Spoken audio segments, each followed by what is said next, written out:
mejor tecnología para sus inversiones online.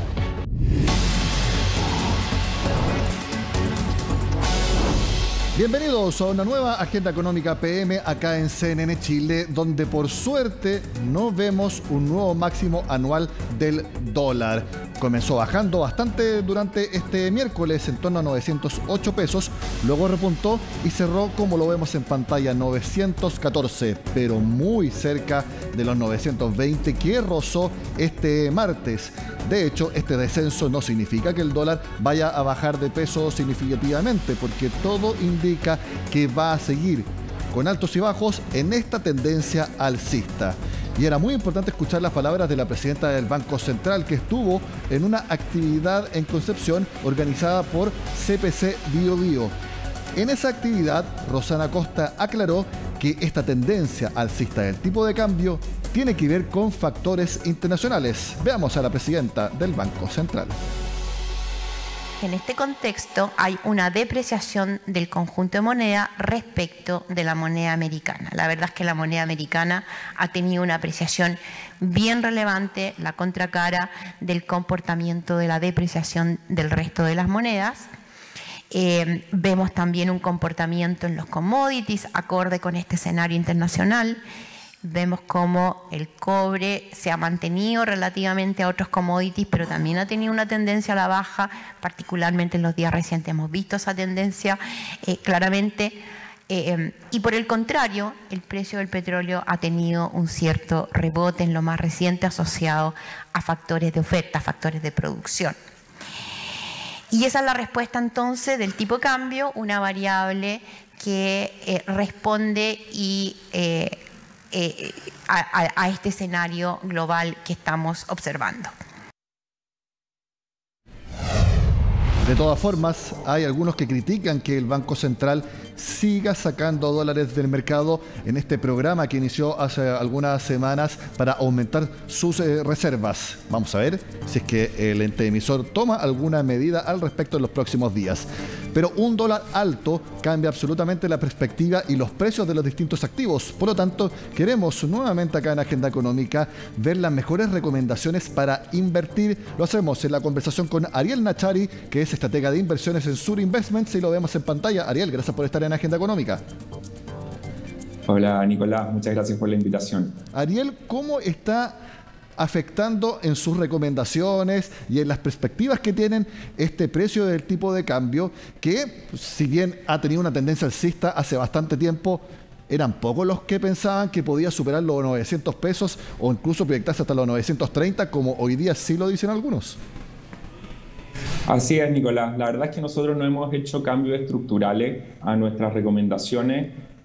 Cuando se dan estos momentos de alta volatilidad, lo recomendable es seguir bien apegado al perfil de la inversión que uno hizo, al horizonte para el cual uno pensó esas inversiones, pero es verdad que hay dinámicas de corto plazo que en general en una sumatoria han llevado al tipo de cambio a superar nuevamente los 900 pesos. Esta fortaleza del consumo y del empleo en Estados Unidos, sumado a este mensaje un poco más contractivo por parte de la Reserva Federal, y recordemos que nosotros estamos en un proceso de recortes de tasas de interés mientras la Fed en Estados Unidos piensa seguir subiendo al menos una vez más las tasas de interés. Por lo tanto, para el corto plazo nosotros no hacemos cambio en nuestras recomendaciones. Creemos que las inversiones en el exterior, producto de esta volatilidad natural que tiene el tipo de cambio, estas inversiones en el exterior tienen que ser pensadas para horizontes de mediano y largo plazo y no recomendamos estar haciendo ajustes de corto plazo, aunque en el corto plazo vemos más presiones al alza que a la baja en la moneda. Por ende, el llamado acá que nosotros hacemos cuando invertimos en instrumentos extranjeros es centrarnos más en el subyacente, el activo que estamos comprando, más que la inversión por la variación de la moneda. Es importante porque generalmente cuando sube el dólar, uno hace el símil con los fondos de las AFP, sube bastante también el fondo A, el B y en menor medida el C, ya que invierten en renta variable y cuando la renta variable y los activos están expresados en dólares, sube su valor. Entonces hay gente que puede pensar, ya que si sube el dólar, sube el fondo A, entonces quizás me conviene empezar a invertir en renta variable. Entonces no hay que hacer ese cálculo inmediatamente. No, por lo pronto no, porque mientras vemos estas alzas en el tipo de cambio, vemos que en general venimos de 2 meses muy negativos para la renta variable, que son los activos predominantes en los fondos que tú comentas, en el A, en el B y en menor medida en el C. Entonces podríamos decir que esta alza en el tipo de cambio en estos últimos 2 meses ha servido para amortiguar parte de esas caídas que han mostrado la renta variable en general, pero en ningún caso una perspectiva de un dólar más alto es una señal de compra para ese tipo de activos. Ahí van a primar otro tipo de parámetros para la compra de algún multifondo o algún tipo de cambio de fondo, como la edad de la persona, el horizonte de inversión, cuándo esa persona pretende pensionarse y cuál es el atractivo de cada uno de los activos que componen esas carteras. Por ejemplo, los fondos más riesgosos, el A y el B, tienen un alto componente extranjero y en acciones, mientras que los más conservadores tienen una mayor proporción en renta fija, que es un activo para el cual nosotros de aquí a los próximos 12 y 18 meses tenemos bastante buenas perspectivas. Sí, absolutamente. Acá en el programa jamás hacemos recomendaciones de cambio de multifondo por coyunturas como las que estamos viendo. Pero sí, alguna persona puede pensar, quizás teniendo esta misma analogía, puedo entrar a un fondo mutuo de mercados desarrollados con renta variable. Ustedes tampoco entonces hacen esa recomendación, siguiendo el mismo análisis. No necesariamente por tipo de cambio, pero sí hoy día nosotros dentro de la renta variable consideramos que hay que ser bien selectivo. El escenario internacional está bien complejo, hay una disparidad bien grande en el estado de las economías del mundo, o sea, mientras tenemos a un Estados Unidos con un consumo bastante sólido, por otro lado tenemos países en Europa que ya están en una recesión técnica, o tenemos países como Brasil o Chile que ya iniciaron sus procesos de recortes de tasa de interés. Así que ahí el llamado es a ser selectivo en la inversión en renta variable. Nosotros particularmente en este momento estamos privilegiando las regiones de Estados Unidos y Latinoamérica. Estados Unidos por esta fortaleza en el consumo que te comentaba, esta fortaleza también que está mostrando el mercado laboral. Nosotros esperamos que la temporada de resultados corporativos del tercer trimestre, que va a comenzar en algunas semanas, entregue sorpresas positivas y sorpresas positivas mayores a las que puedan entregar otros mercados, mientras que en segundo lugar también vemos a Latinoamérica como una oportunidad importante para entrar en estos momentos con un horizonte largo. Tenemos bancos centrales que ya terminaron hace varios meses esta tarea de subir las tasas de interés, tarea que todavía el Banco Central Europeo, el Banco Central de Inglaterra o la Fed no han terminado. Ese próximo recorte de tasas que viene en México, en Brasil, en Chile, también va a soportar el precio de los activos y esperamos que esa política más expansiva apoye también al crecimiento económico. Así que respondiendo a tu pregunta, más allá de las alzas en el tipo de cambio, nosotros tenemos buenas perspectivas para los mercados de Estados Unidos y Latinoamérica con un horizonte largo. Para horizontes más cortos, la recomendación es a mantener un perfil un poco más conservador porque todavía el escenario está bastante incierto. Para entonces un corto plazo, se mantienen las recomendaciones que se han hecho en las últimas semanas, que es renta fija, por ejemplo la local, debido al recorte en la tasa de interés. No sé si tanto la extranjera, por ejemplo Estados Unidos, que todavía no hay certeza de cuándo la Fed va a empezar a bajar la tasa de interés. Pero en Chile sí, es algo que se va a hacer. Sí, en Chile, bueno, el Banco Central ya comenzó con este proceso de recorte de tasa. Hoy día teníamos una TPM en 9,5%. Para inversiones muy de corto plazo, hay que aprovechar los niveles de tasa actuales en inversiones como money market o fondos de renta fija de corto plazo que están dando un devengo bien atractivo. A eso, Nicolás, le podemos sumar que para los próximos 2 meses, septiembre y octubre, se esperan altas cifras inflacionarias, se espera un 0,5 ahora en septiembre, probablemente vamos a tener un 0,5, un 0,6 también en octubre. Entonces, para inversiones de aquí a fin de año, posicionarse en la parte corta de la curva, en un fondo mutuo que invierta en renta fija de corto plazo y con alta exposición a la UEF, parece ser lo más adecuado.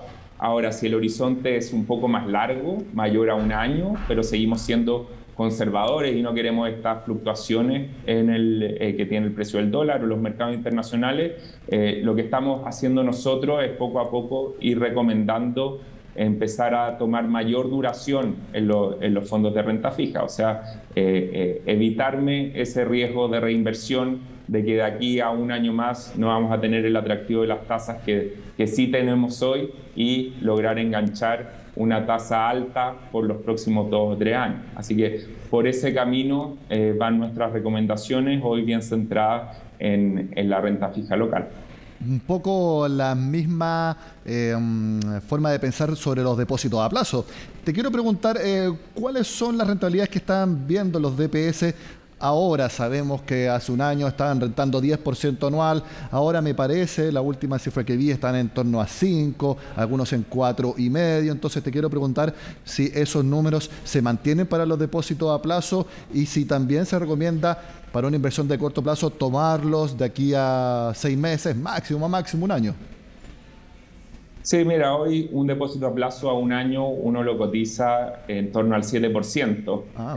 Si tomamos en cuenta las expectativas de inflación de un 3 o un 3,5, sigue siendo una tasa bien atractiva en términos reales, UF más 3, UF más 4. Recordemos que cuando los depósitos a plazo estaban entregando el 11%, la inflación no era la inflación que tenemos ahora. Nosotros llegamos a tener inflaciones del 14%. Nosotros, más que depósitos a plazo, en nuestras asesorías incorporamos también recomendaciones y asesorías tributarias. Por lo tanto, recomendamos para esas inversiones de muy corto plazo invertir en instrumentos y fondos mutuos money market, fondos mutuos de renta fija de corto plazo, en los cuales uno puede postergar la carga tributaria y tener un portafolio más eficiente. Pero sí, las tasas de los depósitos están atractivas, van a seguir atractivas un par de meses más, pero de aquí a los próximos 6 a 12 meses, cuando uno vaya al banco a cotizar su depósito a plazo, ya no vamos a tener este 7%, sino que lo más probable es que nos acerquemos al 4%, al 5%. Como resumen de lo que estábamos hablando, Ariel, entonces, si recomiendas para la renta fija empezar a apostar por bonos de más larga duración y también empezar a invertir más en renta variable, lo hablaste, primero Estados Unidos, luego Latinoamérica, entonces ustedes pueden estarle diciendo a los clientes que hay fundamentos para asumir algo más de riesgo.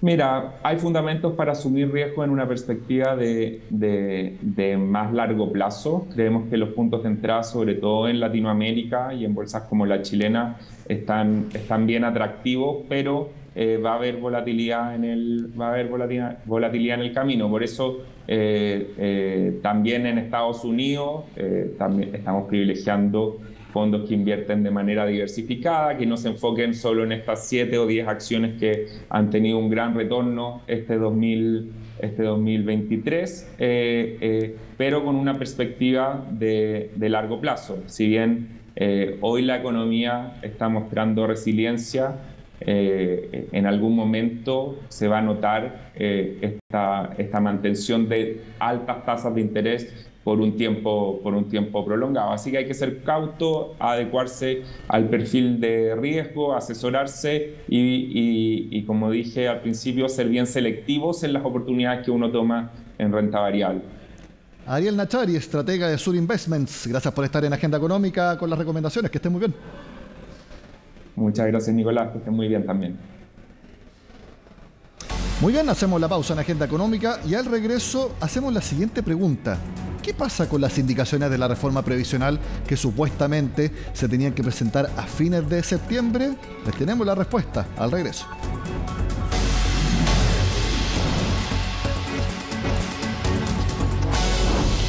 Fines de septiembre fue la fecha entregada por el gobierno para las nuevas indicaciones a la reforma previsional. Pasan los días y todavía no sabemos nada. ¿Por qué? Eso nos cuenta Francisca Bahamontes. Claro, seguimos atentos al desarrollo de la tramitación de las distintas reformas que encabeza este gobierno. Una de ellas, por supuesto, es la reforma previsional. Lo cierto es que a fines de septiembre el gobierno presentaría indicaciones a esta reforma, la reforma de pensiones, pero eso no ocurrió. La duda entonces en estos momentos es cuándo se van a presentar esas indicaciones para agilizar en el fondo la tramitación de esta propuesta, de este proyecto de pensiones. Hoy día pudimos conversar con la ministra Janet Jara en una actividad relacionada a la inclusión laboral sobre este tema y ella señaló y fue enfática en decir que hasta que no hubiera un acuerdo entre las distintas fuerzas políticas no se iban a presentar estas indicaciones. En el fondo lo que ella señalaba es que la presentación de las indicaciones está sujeta a poder seguir conversando con los partidos políticos, a agotar todos los recursos, según lo que ella decía, les había pedido el presidente de la República en torno a este tema, con el fin de poder aunar las fuerzas y de llegar a acuerdos en esta materia. Hay que recordar que hay algunos puntos bastante controversiales, entre ellos, por ejemplo, el destino del 6% de cotización adicional. Pasemos a escuchar entonces parte de las declaraciones de la ministra del Trabajo. Estamos intentándolo. Los plazos van a estar en función de cuando podamos concluir o no ese acuerdo. Este es un tema que tiene que ser súper transparente para la ciudadanía, porque no basta con la sola voluntad del gobierno, no basta solamente con que se ceda de un sector. Y lo quiero señalar porque si no se cede nada desde la oposición, y si por el contrario ni siquiera están con el 3-3 que antes apoyaban en el gobierno del expresidente Piñera, la verdad es que es bien difícil que haya reforma previsional, porque la reforma previsional no se puede hacer para que las pensiones mejoren en 30 años más. Lo único que yo les puedo decir es que el presidente de la República nos ha encomendado a agotar todas las gestiones, hacer hasta lo imposible para que esto ocurra, pero se necesita también del otro sector, de la oposición. Otro de los puntos que tocaron las autoridades durante esta jornada dice relación con la situación del mercado laboral en nuestro país. Esto a raíz de las cifras de desempleo que conocimos la semana pasada y que no fueron para nada alentadoras, y también a raíz de los análisis posteriores que surgieron luego de que conociéramos esos números. La ministra del Trabajo señalaba entonces que es bastante relevante algunos puntos que se concentran en la Ley de Presupuestos 2024, todo lo que dice relación con el incentivo al crecimiento y que por ende empujaría a la creación de empleos. Por otra parte, también se le consultó a las autoridades en relación al fin del ingreso familiar de emergencia, el IFE laboral, un instrumento que surgió en medio de la pandemia con el fin de poder ir en ayuda de las personas que no podían salir a trabajar, bien digo, por razones obvias. Nos encontrábamos en una crisis sanitaria y eso significó para muchas personas el no poder acceder a un trabajo formal. En ese sentido, la Secretaría de Estado señalaba que se está trabajando en otros instrumentos para poder apoyar la contratación, algo que también reafirmó el ministro de Hacienda, Mario Marcel, durante esta jornada. Pasemos a escuchar parte de esas declaraciones. Con el correr del tiempo, a medida que se ha ido normalizando la situación económica, la efectividad del IFE para generar nuevos empleos ha ido reduciéndose. Se está elaborando una propuesta de integración de los distintos subsidios o incentivos a la contratación.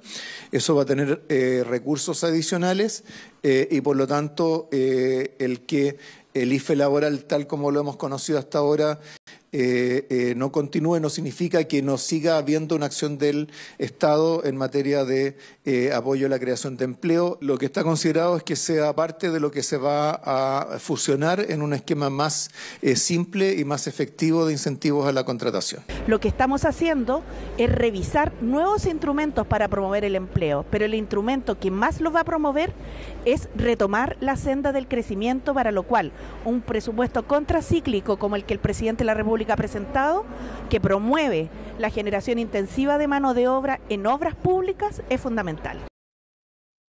Dos puntos bastante relevantes, entonces, todo lo que tiene que ver con la discusión de la reforma de pensiones, que se encuentra entrampada, por decirlo de alguna manera, ya hace varios meses, porque no se llega a los acuerdos que se necesitan para poder impulsar entonces su tramitación en el Congreso. Y por otro lado también surge esta preocupación, que tampoco es nueva, en relación al mercado laboral, a las personas desempleadas en nuestro país. La ministra señalaba entonces que sí hay una preocupación por parte de las autoridades por estas 900.000 personas que en estos momentos se encuentran desempleadas y que se está trabajando en poder también ahí buscar herramientas para incentivar la contratación. Seguimos con lo que decía la ministra del Trabajo sobre el presupuesto reactivador, especialmente en obras públicas. Bueno, si se compara con el presupuesto de este año, no hay aumento en obras públicas, 0%. Es, por así decirlo, el mismo presupuesto para obras públicas. En total, la inversión sería de más o menos 4 puntos del PIB, en torno a 10.500, 11.000 millones de dólares. Preguntamos hoy a distintos actores, ¿es realmente un presupuesto reactivador mirando las cifras que se invertirán en obras públicas? Aquí las opiniones. Básicamente, dentro del presupuesto fiscal está lo que dijo el ministro, una inversión más o menos del 4% del PIB, pero ahí están básicamente los presupuestos sectoriales de los ministerios. Pero para hacer estos otros 12, 14, 15 o 20 proyectos de los próximos 10 años o 15 años, no están en el presupuesto fiscal. Sin duda que es reactivador, pero las necesidades son mucho mayores. Y justamente ahí se tocó mucho el tema que una cosa es la inversión que puede hacer el Estado a través de su presupuesto y otra cosa es la que podemos hacer los privados. La participación público-privada en infraestructura es la forma que el Estado puede aumentar muchísimo la inversión en infraestructura y por ende mejorar la calidad de las personas y destinar los fondos a otras cosas. El gobierno dice que esto va a reactivar la economía, pero la verdad es que el propio presidente Boric ha señalado que lo que hace el gobierno en inversiones es consolidar el gasto en inversiones, es decir, lo mismo que usualmente se hace en todos los gobiernos, que son cerca de 4 puntos del PIB. Eso no alcanza a crear más y mejores empleos. Todos los años los gobiernos destinan cerca de 13.000, entre 12.000 y 13.000 millones de dólares a inversiones, de lo cual se subejecuta siempre cerca de 2.000 millones. Por lo tanto, eso no alcanza a mover la aguja de la generación de empleo y reactivación. Por lo tanto, lo que está haciendo el gobierno con este presupuesto es crear falsas expectativas, porque el presupuesto, la verdad, no es ni austero, por un lado, y por otro lado, tampoco es reactivador. De esta forma terminamos la agenda de este miércoles. Sigan con nosotros acá en CNN Chile.